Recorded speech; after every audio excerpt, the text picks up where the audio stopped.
Walagi, dabu da weti pa ko di ko ga we me wada ta so ki kha ta kha le to ko nya I. Ta so ki kha ta khai ji hi ne wada le Thai TV2 ta so. Ta so ta khai ni du pwa we Iran khoi bu America pu pu lo la. No e do te wada la America u da ate pli ta lo ta no ko ne to bu ta ba. A ko ta do ni du pwa khoi bu da the nya di chung ta na ko ba hu ge du nya du ta khai ha ko le wa ga ดังโซนี้กวยได้คู่ต่อเดี๋ยวได้ละ IRGC เปิดไม้ซัดตรงท้าทายผู้นำอเมริกาแบบไม่ไว้หน้าเดี๋ยวได้เลย IRGC เนี่ยดูเอาไว้แต่ละเปิดไม้นะเขามี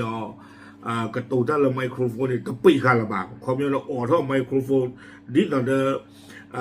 อเมริกากับที่ยาวหมอเนาะออท่อไมโครโฟนเคยบูได้อเมริกาโกคู่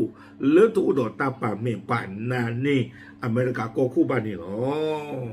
ตากระซ้อนนี่กวยเราไว้ได้แพ้ที่ชีคุยลุยที่เราคิดคือเนาะแพ้ปุกุยเยี่ยมนี่คือแบบนี้ดีหรอเนาะก็ใครเลยอยู่ก็นี่เด้อนาริชีคิชินุยแบบนี้เนาะตากระซ้อนกวยไว้ได้สู้มีญาตัวตั้งคำถามแรงๆถ้าพอแน่จริงถ้าแน่จริงทำไมไม่เอาเรือรบฝ่าด่านฮอร์มุสเข้ามาเลยมัวแต่คู่ฟออยู่ได้เนาะคอมยอนี่เลยอิรานกับประเด็นดูอุโรเวดาตัดดีกว่าโลโลล่ะเนาะเตเวดาเลยนมีบูตานี่ปั๊มดาลิเลนเตเชื่อก็เนาะก็บอที่ดูสื่อโดนดูที่ผ่านในเฮวันหนึ่งฮอร์มุสเลยอุราเดปลีตาลาตาโลเตเวดาตั้งคันนี่ตั้งตัวบรรลุพระชายา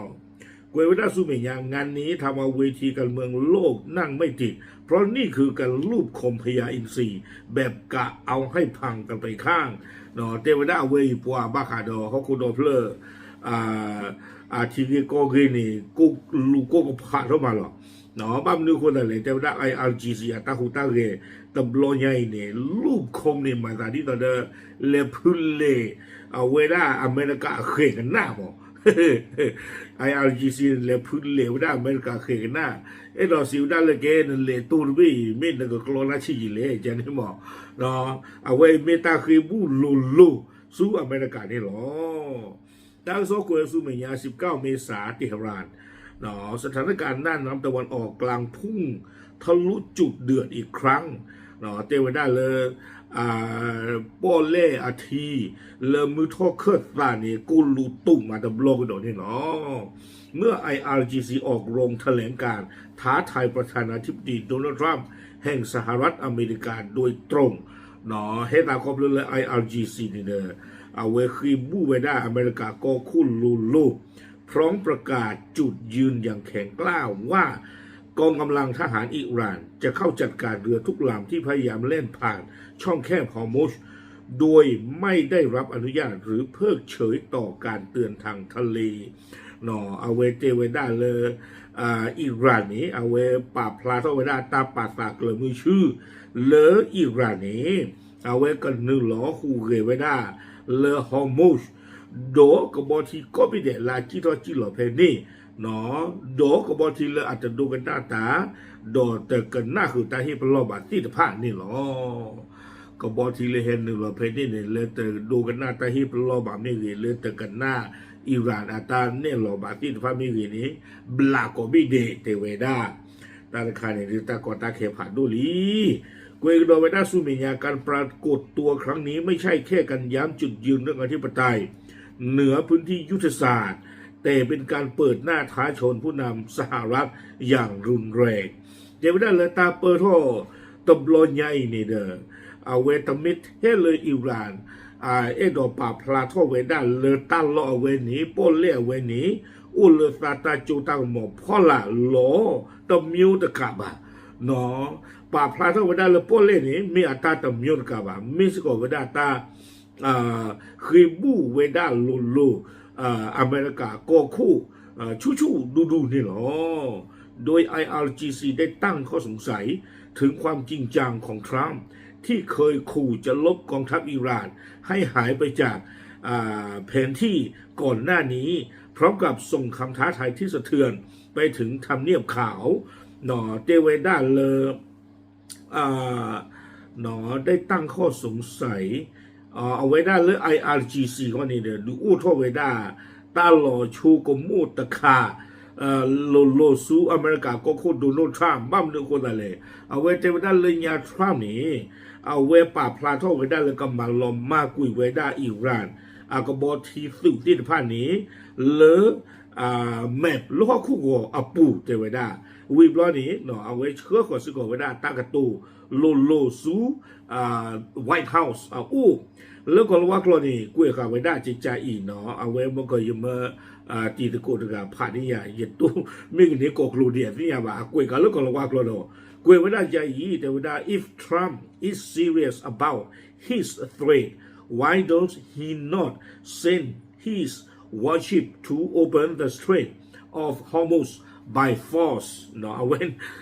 ว่าเอาไว้อัตุคุกเตอร์บล้อหล่อรีพักก็ลงว่าพาทอยืนพักคิมล้อมาแค่ก็เขาจะเขาได้ดูมาเนาะตั้งตัวนี้อยากว่าก็ย่อนี่ไม่ได้ตอนนี้ตั้งตัวเลยตั้งพอคู่นี้หรอกเนาะความย่อไอ้ดอกสีไว้ได้เลยนั่นตะลูกกระโตปลีกระโตผือตาจานี่ถึงเลยเนาะมีพูดในเฮวันหนึ่งก็โดนก็บอที่ดื้อสื่อที่ผ่านในเฮวันหนึ่งเลิศฮอร์มูสอีนี้เตไว้ได้วิบล้อนี่เดินเตกดอกไว้ได้จิตใจ IRGC ยังเสริมอีกว่าความลังเลของกองทัพเรือสหรัฐที่ไม่กล้าปะทะโดยตรงสะท้อนให้เห็นถึงความสำเร็จในกลยุทธ์ป้องกันป้องปรามของฝั่งอิหร่านเตเวด้าเลยจิตใจอีนาเนาะเฮตาคอปโลเลอเมริกาอัตราฟูดีโดตาดีโดเลิกเฮวันหนึ่งไว้ได้ละฮอมูสบูตะบูตะไคร่นี่เนาะเตเวด้าหลุดเลยไม่กล้าปะทะโดยตรงเนาะเตเวด้าอเมริกาเนี่ยเฮวันหนึ่งไว้ได้ตะบูบาลอแต่สิ่งยังไม่ได้มีเฮวันหนึ่งในอิหร่านกับปืออจิมอคุณตาตอนนี้อิหร่าน IRGC ตั้งตัวเนี่ยเตเวด้าเลยอเมริกาตาฟาดีโดมาร์กับเฮวันหนึ่งไว้ได้ตะบูบาเนาะคอมพิวเตอร์อเมริกาเฮวันหนึ่งไว้ได้ตะบูบานี่ป่าพลาท่อไว้ได้เลออิหร่านอัตราเกท่อป่าท่อเลออัตราโดสเดออัตราหูตาเกลโลหกวัวเพนนี่ลีคอมยอลอเมริกาเฮตบูบานี่เดอและอิหร่านกับปานี่ไอ้ดอกเตวดันทีอ่ะเนาะโลกวัวมันเนี่ยตาดูสูหรอดูสูอเมริกามาเฮเวตบูเดอเตเวน่าจานี่นะพร้อมเตือนวอชิงตันว่า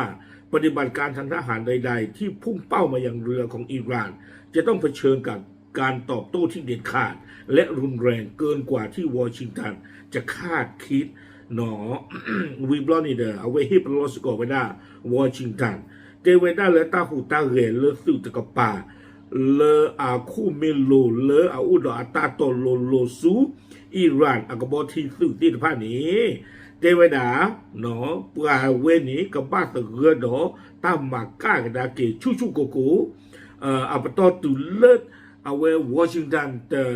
แต่ยาวไว้ได้แต่ชมไว้ได้แต่ตื่นบ้านนี่หรอว่าไม่ต้องตัวนี้ไงหรืออิหร่านคือบูเอาไว้อเมริกาเล่นรู้หรอ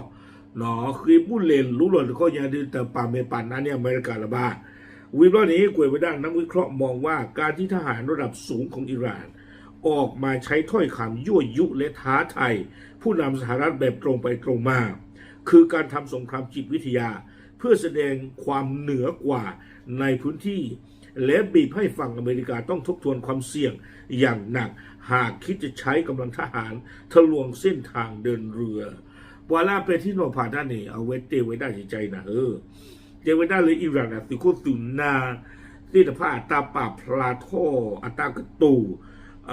คีบูตาโดอเมริกาเทอีไงนี่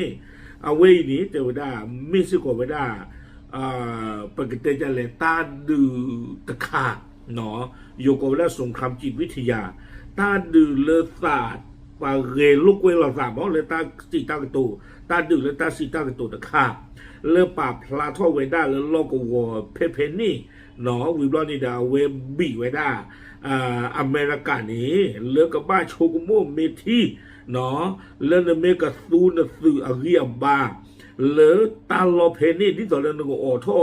ปอเล่ตาจิทอจิหลอกเลียวะนี่โชกุโมเมทีโชกุโมเมอาเนาะเลอเอดอสีไว้ได้เลยตามอายุเลนก็ต้องดูมือโอ้หมอเนี่ยไม่เห็นว่าหนึ่งเลตาลอเพนี่เนาะเอาไว้นี่ไม่ไว้ได้อิหร่านอัตากตูเนาะวิบลอนี่เราคุยคิดไว้ได้ลากาเตอร์แต่ไว้ได้เมื่อการท้าทายอำนาจดำเนินมาถึงจุดที่ไม่มีใครยอมอ่อนข้อการปะทะคารมครั้งนี้ จะบีบให้สหรัฐต้องเคลื่อนไหวทางทหารเพื่อกู้หน้าหรือเป็นเพียงกลเกมที่ซ่อนไพ่ใบสุดท้ายในการเจรจาไว้เบื้องหลังเนาะเตเวด้าเลตาคือตาโดตาสูตากมออัปโตตุเลนาเดเฮียข้ายาเดเฮียข้าบาวิบลอนี่เดตาสูตากตูดีอีที่ผ่านนี้เนาะมีเวด้าตามเมื่อชูเวด้าอเมริกันค่ะเลิกบ้าหูเรเลิกสู้ที่กป่าดิตอนเดออเมริกาสู้ตาหัวตะกีนี่หรอคอมยานี่อิรักคือบูอเมริกาเทียอเมริกาไม่ต้องคูไม่ต้องเรียนนอตมีนี่บ้าดูมาตาดิตอนเดอปรีบ้าอิรักหรอจิจานี่หมอดอเตเวด้าจิจานี่นี่เนาะไม่ว่าคนนี้เตเวด้าเว้ยเนี่ยไม่ว่าด้าเกมเลออากาเตอร์เลออิรันปาคูฟูขาไว้ได้ตะคาตะคือเลอตากตูที่รวดตาบ่าอาเซอร์กโตจะเหลืออะไรมาเจอบ้านสิเหลือตั้งใครเนาะไม่ว่าได้เกมตะคาเลอตะคือตาที่รวดตาเกท่อบ่าเนี่ยตากระซ้อนนี่กุยไว้ได้ตื้อเพนนี่หรอเด้อมาในบ้านระบาดตั้งใครอย่ากันหน้าของอิรันนี่ดูข้อยาก็รู้ถาโคชูไหมเนาะก็รู้ถาโคชูโกกันเด้หรอสาทอเลิศดูกระเตอตื่นเลิศปากกระตุกตาเปอร์ที่ผ่านเนี่ยก็รู้ถากูชุกก่อนนะวันนี้หรอโอเคนะคะหรอเนาะคือบุกอเมริกาปะโตตื่นเรื่องอย่างนี้ดูอเมริกากับฮิก้ากันได้เกี่ยวแล้วมันแต่ดิเลยดูประเด็นสิบ้าเนาะโอเคเอาไว้ไม่ว่าตากระซ้อนคันเลยเจอกันหน้าของอเมริกาไม่ถูกเลยว่าดูเอาไว้นมีหลอดเจ็บหัวชั่วโมงละเนาะโอเคเดี๋ยวสัญญาตีก็เทหรอตามเลย